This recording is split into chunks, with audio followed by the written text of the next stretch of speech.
By now, you've probably seen or used some type of open source AI. And whether it's Granite, Llama, Mistral, whatever you might use, those are just a few examples of the most known public models, but there's over 1 million just on Hugging Face, which is a popular AI repository.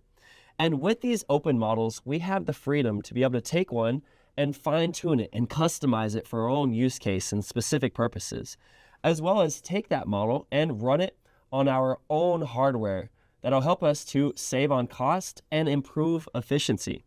Now, we've all benefited from open source when it comes to software, but the world of open source AI is a bit more complex due to the role of data and model licensing when it comes to using and working with these models.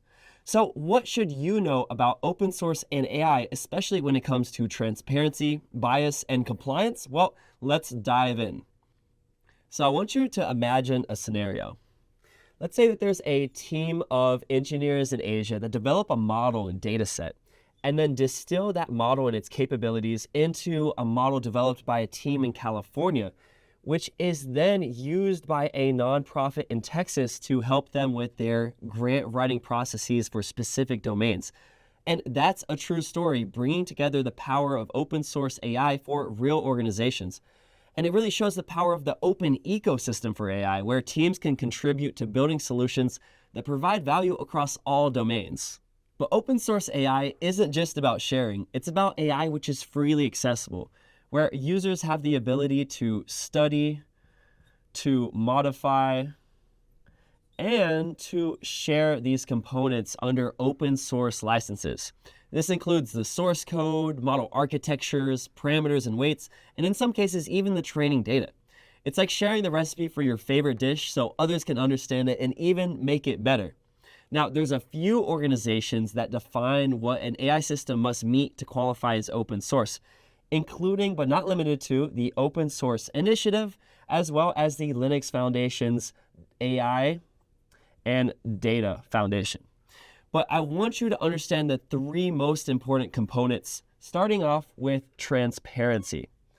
Now, what do we mean by transparency? Well, source code must be accessible and licensed under open source terms, including the MIT license, for example, or Apache, among others. Now, in addition to this, there's also transparency around the methodologies and sometimes even how the training data was produced. Second is freedom.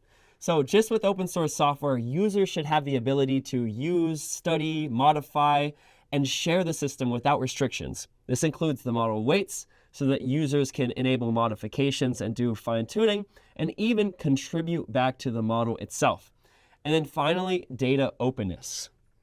Now, this is really important as well because how do you know if the pre-training data sets are unbiased and the tuning and inference methods can ensure fairness?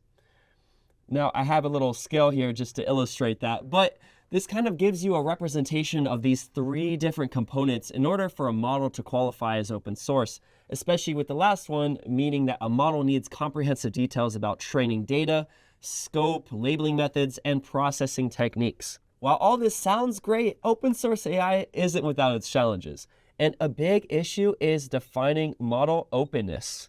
And what do we mean by this? Well, some models only share access to their weights or the ability to download the model, or perhaps access via an API hosted in the cloud without full source code and usage due to licensing. Many models don't disclose their training data as well due to legal or ethical concerns, as well as it being the secret sauce for how models are created. In addition, training large models requires significant computing power and access to GPUs, which is a barrier for smaller contributions in the open source community. However, open source AI still offers huge benefits, from allowing the developer to run and experiment with the model on their own machine for free, to organizations having the flexibility to choose what best fits their needs and scale on a Linux or Kubernetes platform. But when evaluating models, be sure to check the Linux Foundation's Model Openness Framework and document with an AI bill of materials, as well as validate for accuracy and fairness before deployment. Now, while open source frameworks have been around for a while, open source AI can be nuanced but aims to provide collaboration, transparency, and trust in the models that we use. But what topics are you interested in learning about? Let us know in the comments below, and be sure to like the video if you learned something today. Thanks, and don't forget to subscribe to the channel for more developer and AI focused content.